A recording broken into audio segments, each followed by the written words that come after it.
Welcome to SoMo Garage, bringing you the latest racing news, sim racing talk, driver chat, and highlights from the SoMo Racing Leagues with SoMo Racing League drivers. Sunday nights at 9 p.m. Get ready for 1 hour of kicking the tires in the SoMo Garage with your hosts Aaron Reilley and Paul Zotta. SoMo Garage starts right now.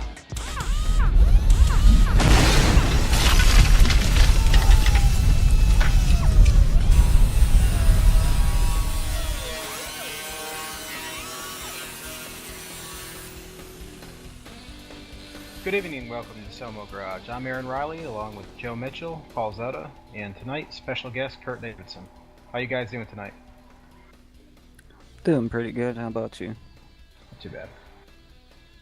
Hanging in there, man. Doing all right. Sunday night. Getting ready for this eclipse thing tomorrow.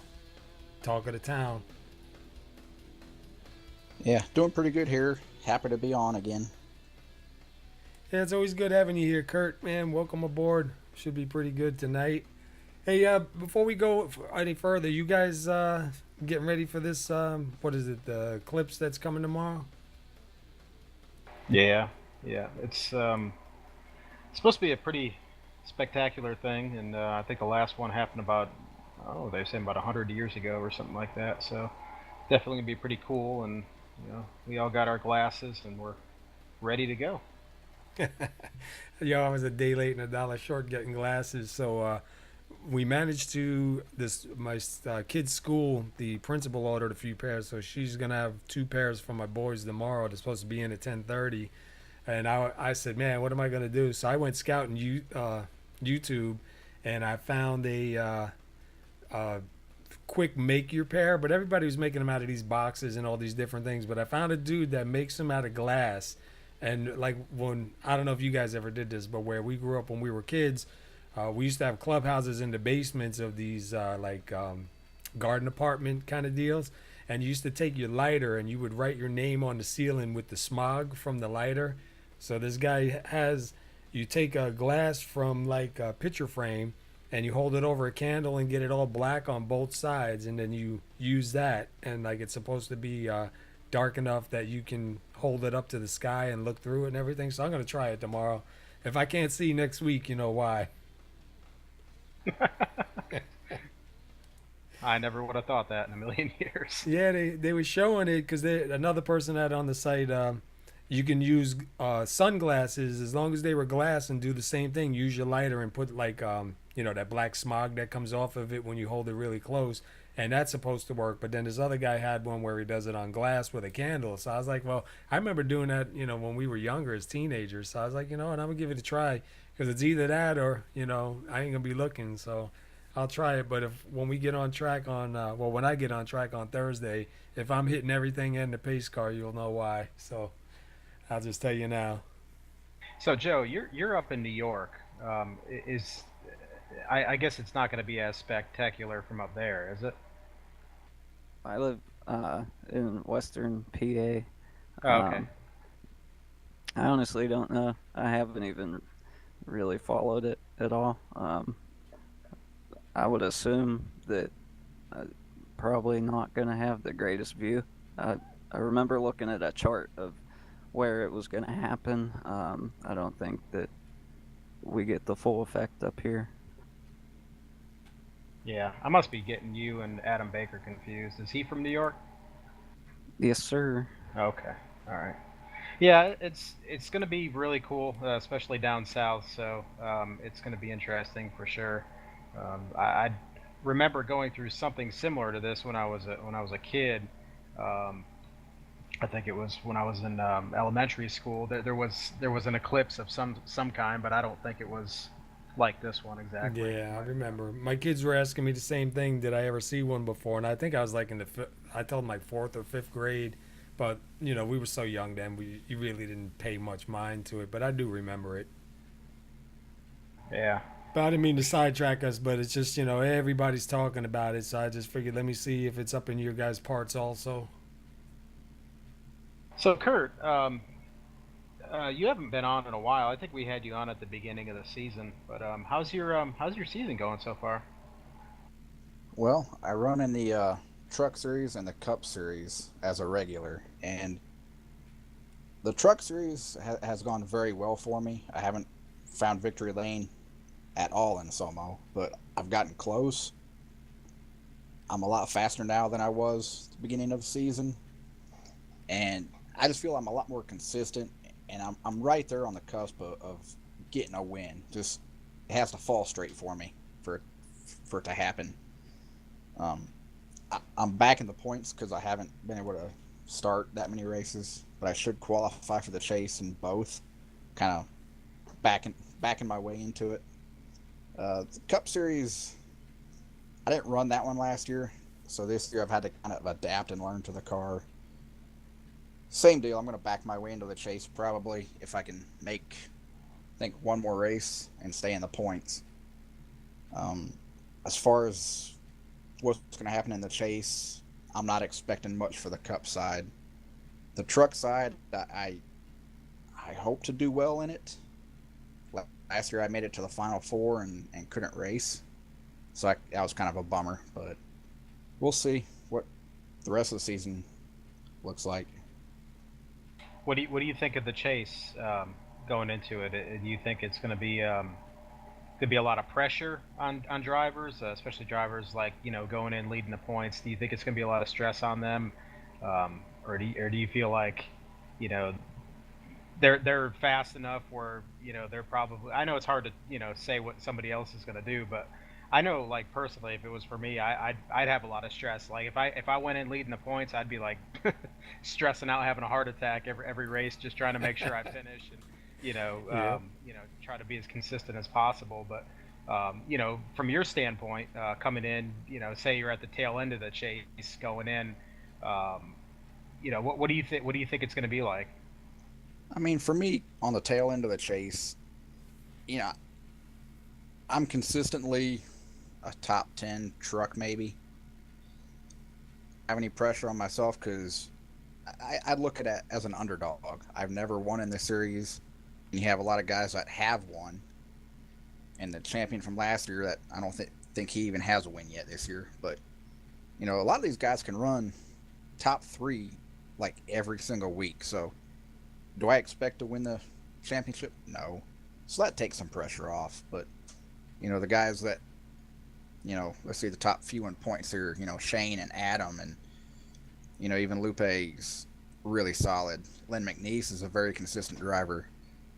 You got Joe down there. You got David Howard's really good. So, I don't expect to be at the end of the chase. So I'm just going to have fun and see how far I can go.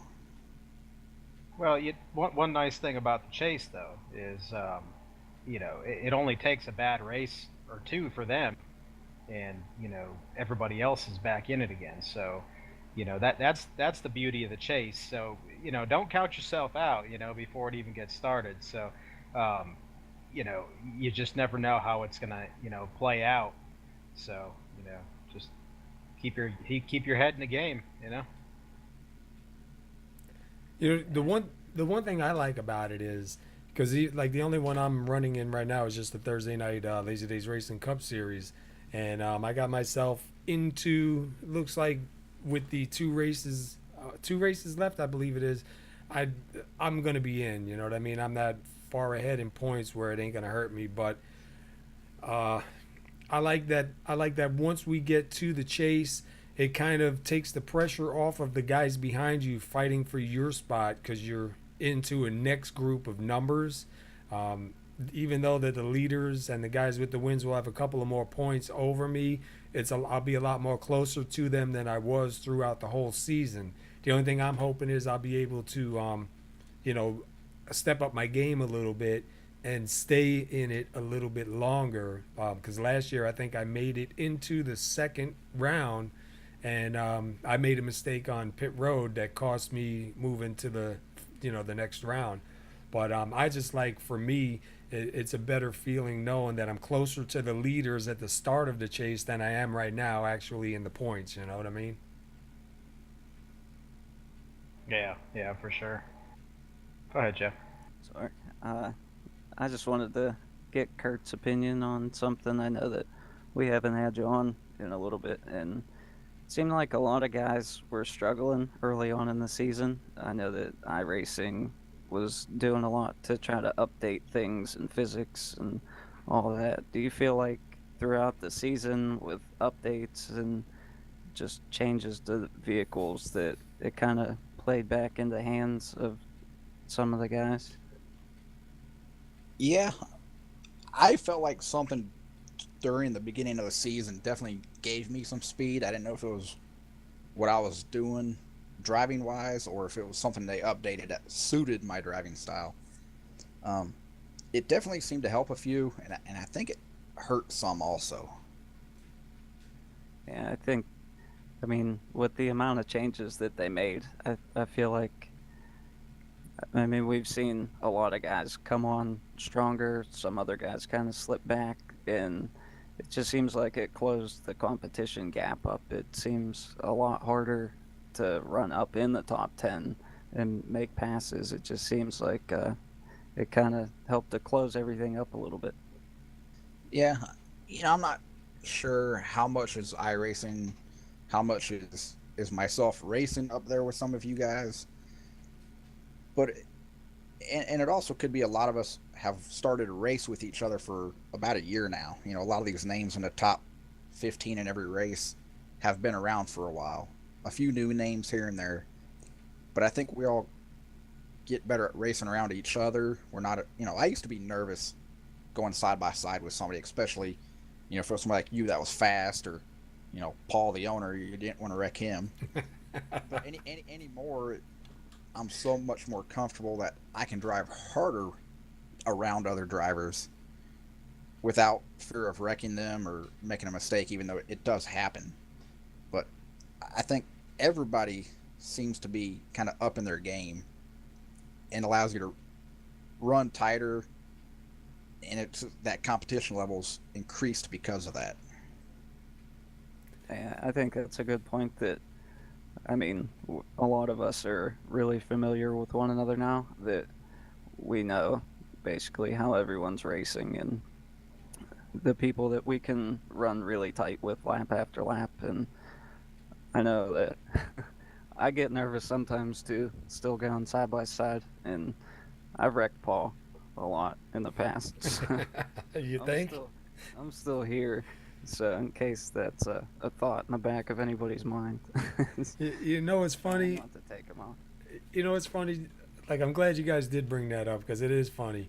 When we first started it over here in the league over here in iRacing, because we came over from R Factor from SCE, and when we came over here to iRacing, we got a lot of new members, new guys that we didn't know and everything, and people always were afraid to race me because they're like, well, he's the owner of the league. If I hit him, if I wreck him, or if he doesn't like something I do, he's gonna throw me out. And I'm like, I remember telling everybody, I was like, look, just look at me like I'm another person out on the track, man. I don't, unless you blatantly do something, intentionally, like wrecking somebody or shooting your mouth off, or like totally being disrespectful.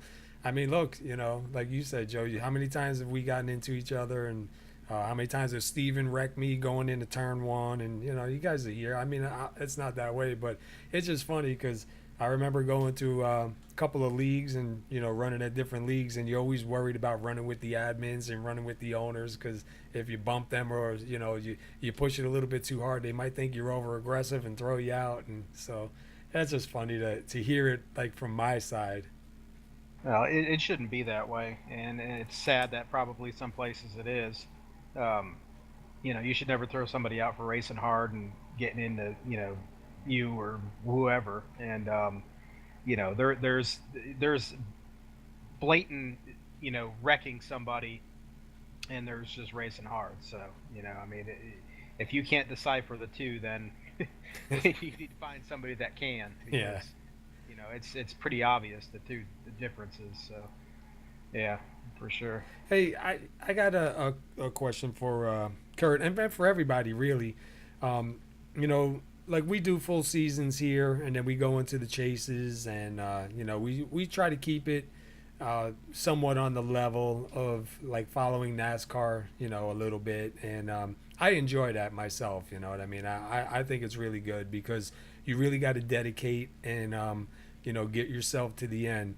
But like even for you guys and for Kurt, how do you feel at the end of the season or towards the end of the season, after and you've put in 34, 35 races, 36 races, and come out with the finish that you have? Like now, haven't never come out the champion, you know what I mean? But like we do award champions trophies, and we try to give a couple of places for each series, like a trophy or something to kind of congratulate them on their run and their dedication for that season. Were you guys ever in anywhere else that's done something like that? And if so, like what's your feeling at the end of that season? Well, for me, I need to finish good at the end of the season to feel good about it. But last year we had what was it, like the half season trucks, Mm-hmm. and at the end it was a good feeling to get to top. I think I was fourth overall, but to me, it's not really all the hard work and the time put in for the whole season. I just like racing for points and having something to race for, even if you're having a bad day. In a typical official I race or a short 10 race season, if you get wrecked or hit the wall or make a bad pit stop, it ruins the whole season. Right. Where in this case, with 30 some races, you can have a bad day and you still have something to race for that race, but you also have a reason to come back the next week. I think I'm living proof of that. That you can screw up and try to still kind of be around. I apologize to interrupt you, but yeah, it's stressful, I think, to run a whole season. Me and Paul were talking about this the other day. I don't really consider myself like one of the top guys. I think I'm entirely too inconsistent. I make a lot of stupid mistakes. I get frustrated trying to push harder than I probably should. And I don't know. Over the course of the season, I think it's a lot of fun. I enjoy running and like mirroring the NASCAR circuits. But it gets stressful. I think it's mentally taxing to just try to keep track of everything and be your own spotter a lot of the time and your own crew chief and making your own decisions, and it gets tough sometimes. Wait till the chase. When you start, while you're driving, you're figuring out who's in front of you, who's behind you point wise, and how many positions you need to be in front of this guy in order to get yourself into the next one if you don't have a win. And you know what I mean, and then you're still trying to do fuel. You're still trying, you know what I mean. You like, it's just crazy because that's what I went through last season. While I was out there, me and Steven were back and forth, and same thing. He was doing the same thing on the track. Before the race, we would look who we were close to in the chase points, and all right, I got to be a couple of spots in front of Steven. I got to be one spot in front of this guy. And then when I had a bad race and I went a lap or two down and I could see those guys pass me, I was like, oh man, and I'd start getting really frustrated because I was like, now I'm really behind, so it's just like it amps it up so much, man. And it's so hard to try to stay focused and concentrate on your race when you're like sweating out, man. I gotta get in front of them, or I ain't gonna advance. Yeah, I'll add to that. Last year I wasn't running the Cup Series because I was helping Shane run the Cup Series, and I wouldn't spot for him because that takes away the I think the default iRacing spotter. But I would do the crew chief ability and help them out with, where other drivers were. I had my laptop next to me with the points going into the race, where they were running during the race, so I could, kind of on the fly points to know where he was at. And there was one race where, he wrecked early. We were like 40 laps down. He wanted to go ahead and quit and give up. I'm like, no, you got to stay out to. You can get another 4 points by passing these other cars. And sure enough, he got to the next round by just a few points. Mm-hmm. But if it wasn't for extra help, he would have quit and missed going on.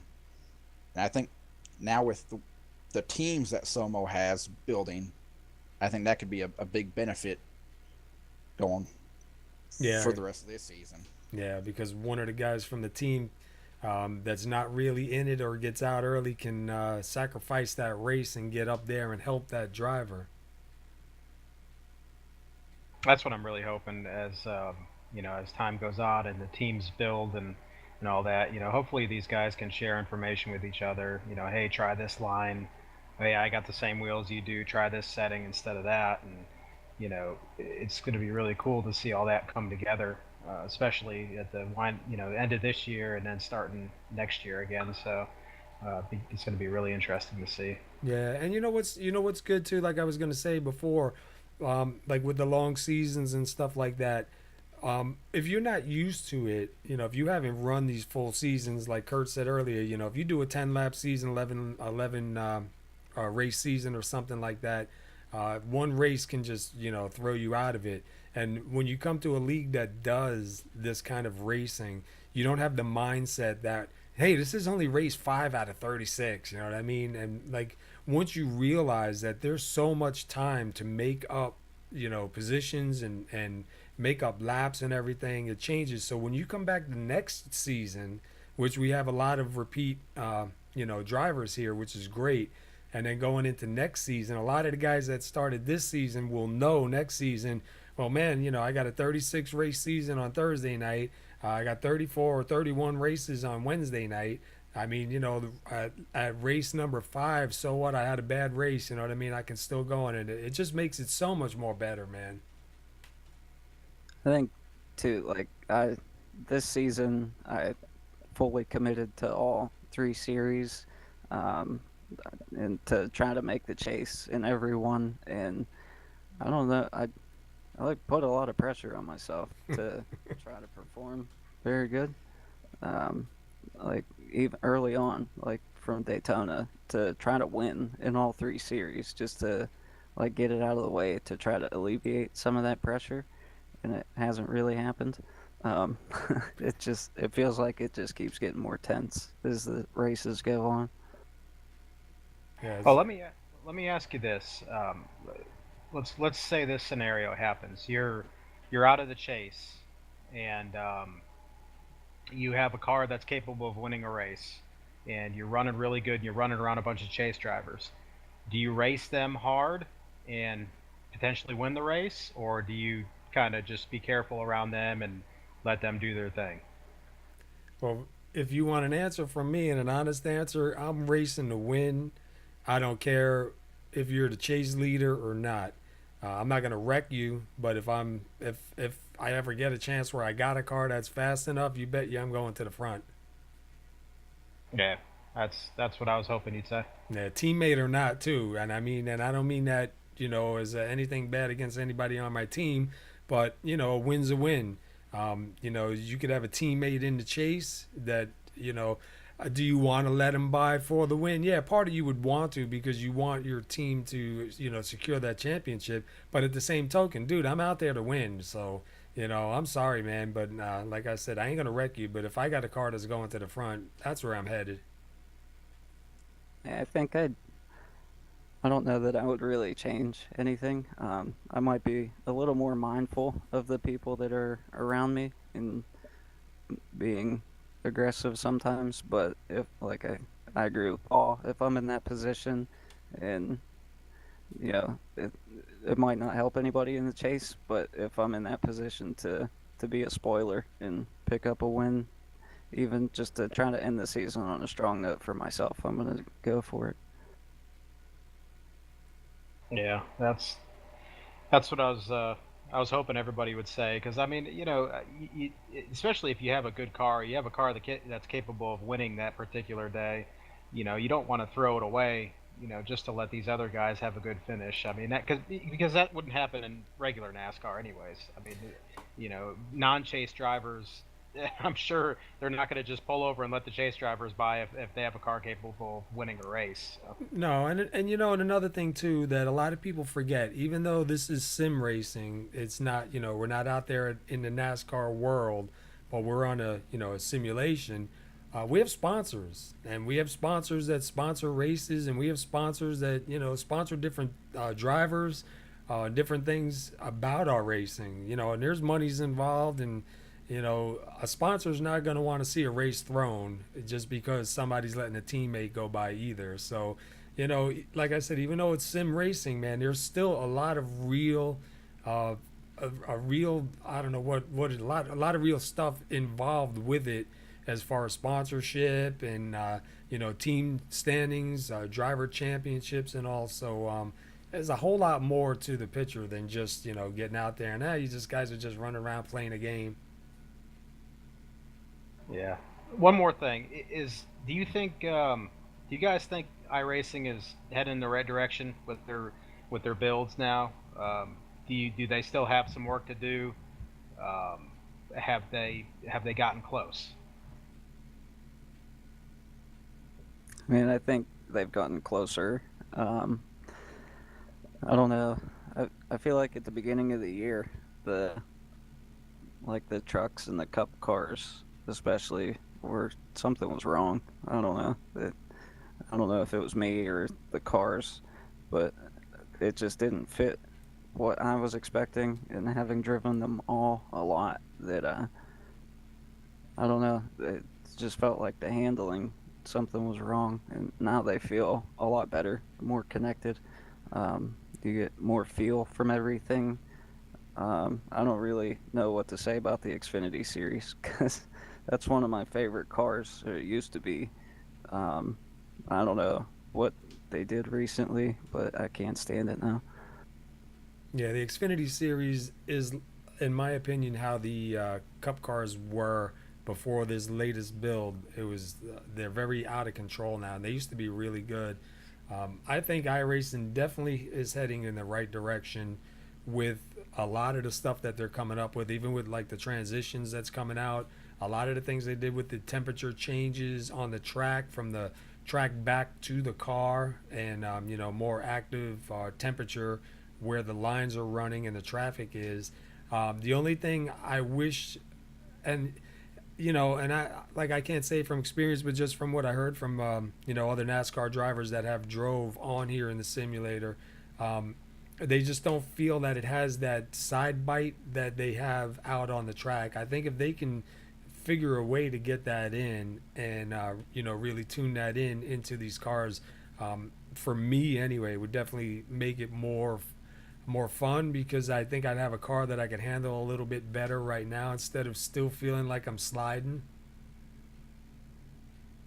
Yeah, I agree. I feel like the B car is definitely not quite there yet. And from I guess talking to some of the guys in the league and listening, I think Joe might have even said something about it a couple weeks ago. Um, it seems like they're putting more effort into the Cup Series right now because the pro drivers were complaining, and and they really have made large gains with that. I really feel like that car feels a lot like it did a couple of years ago, and they were heading in the right direction. So I hope everything else turns around and they get the B car straightened out, and trucks are okay. They could still use a little bit of work, I think, but um, I'm happy that they're finally going to the transitions and trying to put all this together because they're behind in that aspect compared to some other sims. So it's nice to see some progress going on. All right, guys. Well, let's kind of shift gears a little bit here and talk some NASCAR. Um, one story that has been a pretty big story this week is Brad Keselowski's the BK Racing team is pulling out of the Truck Series after this season. Brad was quoted saying everybody is losing a little money in NASCAR Camping World Truck Series. Um, you think that's a bad sign, or is it just a smart owner making a smart decision before it's too late? I'm going to say it's not a bad sign. I think it's a continuing sign that NASCAR as a whole is declining in the sense of, the corporate sponsors are pulling their money out a little bit. Look at the seats. A lot of the tracks are taking seats away. So that's revenue that comes in to go into, to the teams and through the purses and all that. So I think it's just a continuing sign that of where everything's kind of headed. Yeah, and Yeah. you have to kind of look too. We talked about this a couple of weeks ago. How much it costs to run a team, all the money's involved in it, and if you're not getting that sponsorship back in, it starts coming out of your pocket. And I think like with any of us, when money starts coming out of your pocket, you really have to start thinking, sensible that is this worth it for me? Is my losses too much? And am I going to get it back? And I think that's part of the decisions. I don't think because there was some rumors that he was pulling Kyle Busch. Well, I'm just going to take the trucks out because NASCAR is coming up with these rules. But I don't think that's what it is. I think it's got to do with finances. Yeah, I agree. I think that it's definitely a crucial time right now, and I really hope that in the future they're able to get more fans to come to the racetrack. That they're able to and I think that the biggest thing for fans is ticket costs and travel and all that stuff. I mean, it's hard to travel to a NASCAR race and stay at a local hotel that quadruples their price that weekend, and it's unless you can camp or do something like that. It's very not very friendly to the wallet, if that makes any sense. That at all. And it's not getting any better. I mean, the last time I've been to a NASCAR race was a few years ago, and I mean, tickets alone were a few $100 for some decent seats, and cost to get there and back, and it's a lot of money. So Yeah, and if you can't get there and back in one day, and you got to stay somewhere, a right. room that would be $100 a night, is $400 or $500 a night. And then if you're like me, I've got kids, I got two boys, they would love to go to the races. I mean, that's just more. And then for a bottle of water or a bottle of soda, almost $6 for a bottle of soda. I'm like, seriously, man, like. I don't mind paying a little bit extra, but that's just like, gouging, man. Yep, for sure.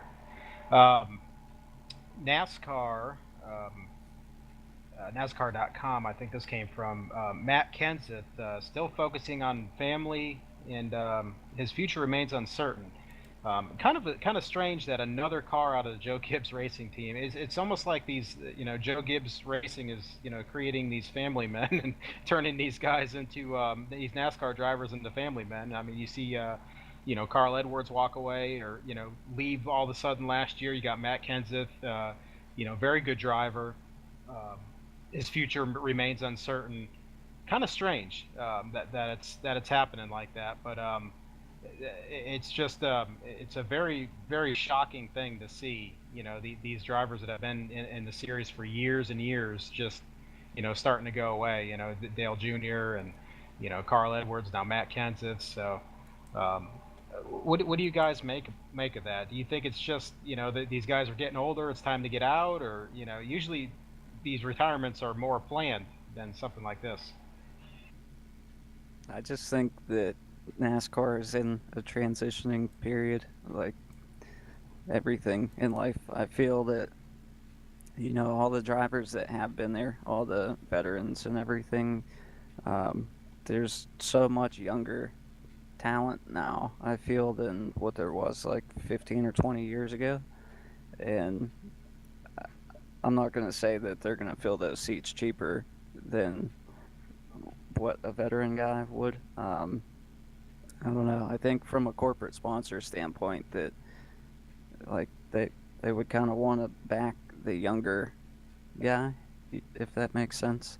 And it's kind of forcing some of the older guys' hands to, you know, be put in positions to leave or stuff that they thought wasn't going to happen for the next several years. Um, but I really think it's a lot of young up and coming drivers are kind of stealing the spotlight. Yeah, you got that, and there's seems to be fewer teams for these young and up and coming drivers to get on. You know, back 15 years ago, you had a lot of smaller teams where these young drivers could kind of get their feel for the sport. Now these young drivers are going places like Hendricks and Gibbs, and they're getting their chance there. So yeah, it's pushing the older drivers out. Yeah, I would have to agree. I think that especially these days. I mean, it's always been a money revenue driven sport, but now more than ever, because you have big sponsors that are actually taking money out of the sport. So whatever money you can bring into the sport, you have to capitalize on it. So if a better deal comes along, a younger guy with that has backing, a financial backing, then you almost have to put him in that ride, to make sure your team stays alive and thrives, in the years to come. So it's sad to see. It really is, because I mean, a lot of these fans, they depend on their driver to be there and to compete. So, I mean, for the Matt Kenseth fans and the car that were Carl Edwards fans, it's kind of sad to see it. But you know, I guess as old talent leaves, new talent comes along. People, probably transition and find a new driver. So, I guess it all works itself out. But kind of a scary time right now for NASCAR. I think too that a lot of people don't think of it from this perspective, but like all the drivers, they're employees.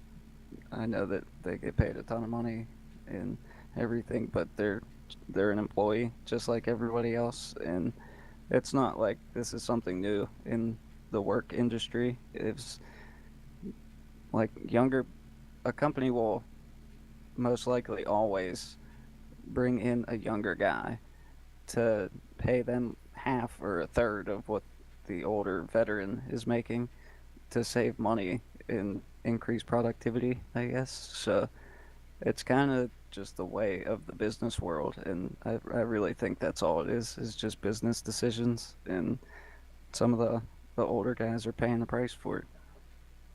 It's like, I was auto technician most of my life, and as we started getting up in age, they would go to these schools where the guys are graduating trade schools, to come out to be in the auto industry, and they would hire these guys for $8 or $10 an hour to come, and their job was only supposed to be doing oil changes and tires and smaller stuff like that, supposedly to take the workload off of the guys who were doing bigger stuff.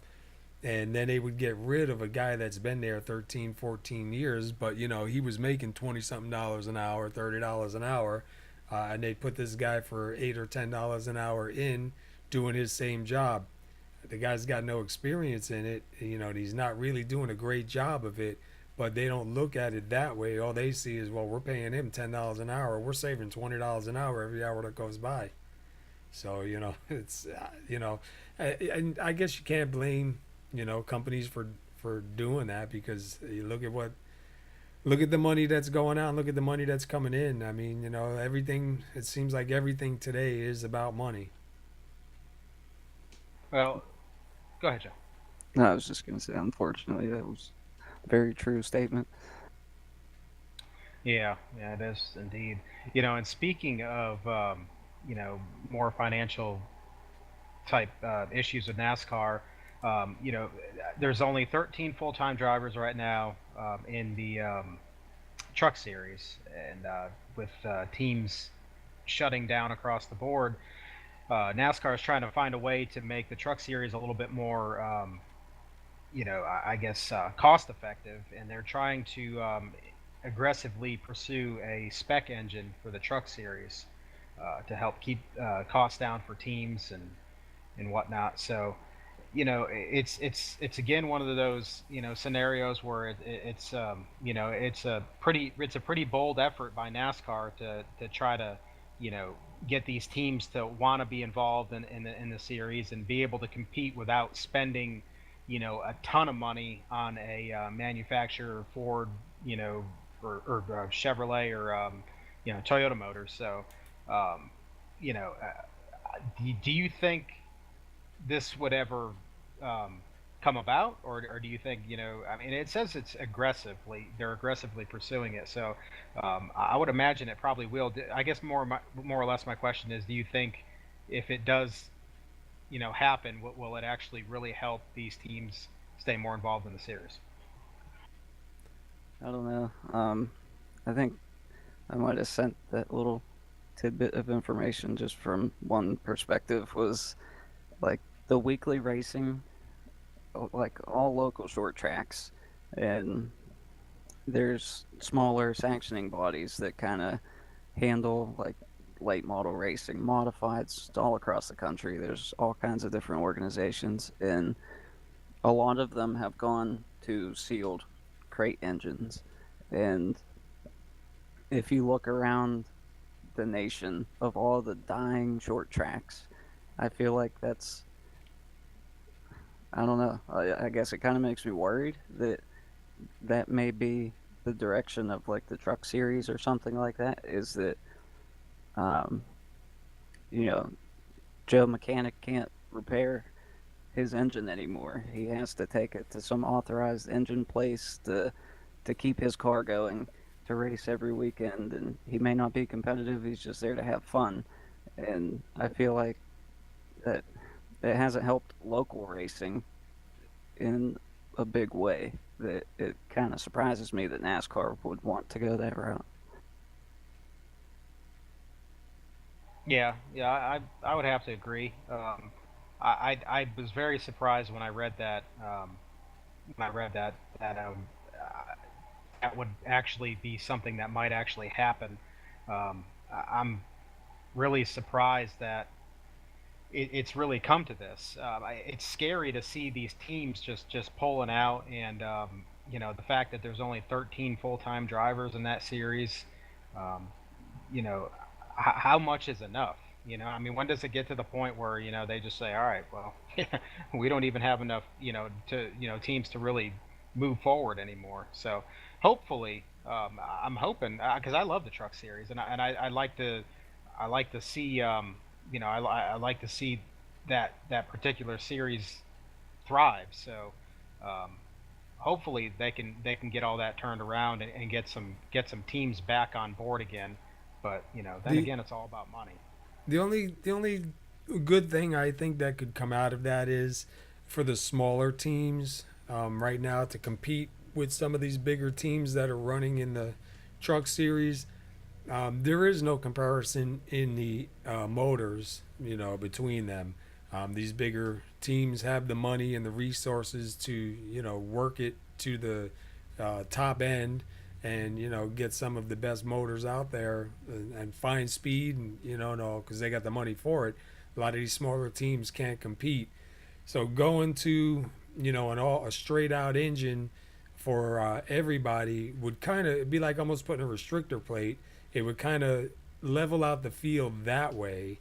They would have to do something more chassis wise or aerodynamically or something to try to get an advantage. But the only thing I don't agree with, like Joe said, is having to send those engines to somebody else is going to be another cost, and it could be a bigger cost usually when you send it to somebody else than if you could do it yourself. But I think the idea of trying to level the field, with everybody having the same engine, is a good idea because maybe some of the smaller teams wouldn't want to give up because they feel they got a better chance now and maybe even bring some back in. So I think that's something they really got to think through just a little bit more. Um, I understand what they're trying to do, and I just think they need to, sand down the edges a little more. Well, that and like on the opposite side of the spectrum, like the big teams, Brad Keselowski Racing, Kyle Busch Motorsports. Um, like I know Brad Keselowski doesn't really have an official Ford backing, but um, like they get a lot of help from outside resources for engines, financially, all of that. Um, it could potentially be more expensive for a bigger team to run a spec engine, in the sense that, like, they could lose their big time manufacturer backing if they're not running their product anymore. Um, so I don't know. It could cause the bigger teams to lose even more money and Yeah. have to cut back. And I don't know. Yeah. I'm kind of on the fence. It has pros and cons, but I kind of see more cons with it. And I mean, NASCAR has always been about the manufacturers. It's always been about the cars, the battles, Ford, Chevy, and now Toyota, which everybody hates. But um, I like my Toyota. I switched But to a Toyota. They're made in America now. I mean, Yeah. from the dawn of NASCAR, it's always been about the cars and the manufacturers. And if you make a decision like that, you run the risk of putting manufacturers in a spot to say, well, we don't want to do it anymore because you've taken the manufacturer out of it, basically. Yeah, I mean, there's a lot of different ways to look at it, man. I don't know. I don't know. You know, we don't always agree with NASCAR's decisions, so I guess it's something we'll just have to stay, tuned in and see which way it goes. Hopefully, it doesn't ruin the Truck Series because, like Aaron said, man, I love the Truck Series. I think the Truck Series puts on some really good races. You see a lot of good drivers come up through there. You see a lot of veteran drivers in the Truck Series, and most of the time, I'd say 8 times out of 10, truck race is exciting, man. You see a lot of action in a truck race. I think those are some of the best races, honestly, that NASCAR has is in that series. Um, just for sheer excitement and finishes, everything. I just think the best case scenario right now that they could do would be to make that engine an option, not make it a mandatory thing, just to kind of feel it out and go from there. Yeah, I agree. I don't think you would want to make that a mandatory thing. Not right now, Hey, especially with.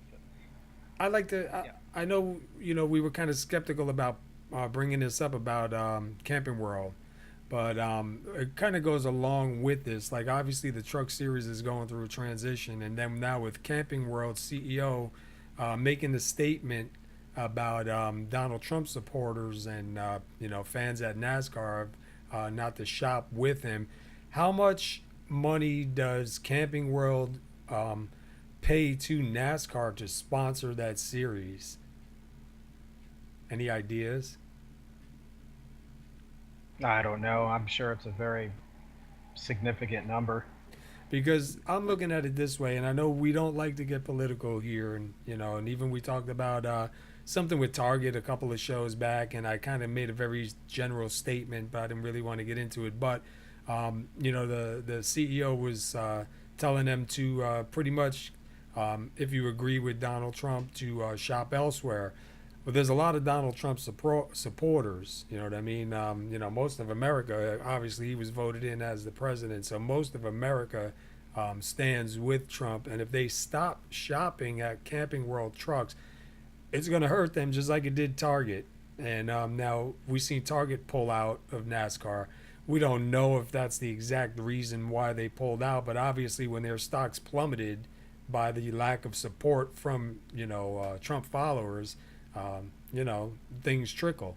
So now you got this guy making his announcement. If he pulls out or he gets hits really hard, and his stocks and his money starts going, and he pulls out, that's going to triple the focus on the Truck Series. And if they don't get a sponsor to come in, it's a possibility to see the Truck Series go. Well, I'll say this without even being political at all. You have to be one of the most arrogant people on the face of this earth to base your business off of your political views. Mm-hmm. Because especially in that type of industry, which is open to so many different people, you cannot do that. I mean, that's insane what he has said. And I'll never walk into another Camping World store again after that. And I bought my camper there. So, Yeah. I'll never go into another one again. I mean, that is absolutely absurd. I mean, you're right. I'm sorry, I didn't mean to cut you off. Go ahead. No, no, I mean, it's just you can't do that. Any good businessman would not, just because their political view is one way or another, to treat the sport like that, and also to treat their fans like that, or their customers like that, is just absolutely insane. And NASCAR, believe it or not, the amount of fans in NASCAR that do Camping World truck purchases and business with them is great numbers. Right. And the amount of people that support Trump is greater numbers. So I don't think this guy's realizes the can of worms that he's opened up. And honestly, with a statement like that, like you said, it's one thing to disagree, but when you come out and tell everybody else, you know what, if you agree with him, go shop elsewhere, I hope your business crumbles, man. You're a dumbass. You deserve it. All right, that's our political view for tonight. But but it goes with what we were talking about too. The Truck Series is going through a transition right now. Like you said, there's only 13 teams in there, and then now with a sponsor trying to strong arm NASCAR, because I know they weren't too happy with NASCAR's political stance with Trump. So it's amazing that they're still even here. But I was wondering how much money is involved with them as a sponsor, and if they decided to pull out because their stocks hit the ground or something. I wonder if NASCAR has somebody in mind to step up and take that spot right away, and help support it and keep it going. Yeah, I agree. Hopefully, for his sake, he takes back what he said. But it doesn't sound. I think the damage is done anyway. Even if he takes it back, people don't forget. NASCAR people are strong; they don't forget. Right. Here's a little kind of interesting tidbit of information. JGR transfers management responsibility from the number 77, 78 pit crews to Furniture Row Racing. However, management decisions for the Furniture Row pit crews will now be made in-house. The crew members will still continue to train with Joe Gibbs Racing. I find that kind of interesting, especially weeks after, you guys remember the scuffle between JGR and Furniture Row pit crew members. Yep. Yeah, so that's interesting how all that's kind of shaken up a little bit, but obviously they're smart and they know what they're doing, so it's just kind of a funny thing. I don't know. It just seems this season was the season's got a lot of ups and downs and a lot of new stuff coming out, and I don't know, man. We'll have to see what happens in 18, but man, it's been an exciting season so far as all the changes and surprises that we've seen. So I don't know, man. We'll just have to keep an eye on things and talk about it and try and make heads or tails of all of it. One cool thing, it's actually a pretty good story. After all the sad stories we talked about in the last couple of minutes, but Twitter announces a deal to live stream NASCAR races for 2018. I think they're going to have a lot of in-car cameras and stuff like that in these cars, which is going to be really, really cool. Yeah. Now, if you're a Twitter user, you'll be able to see it stream live, which is going to be awesome.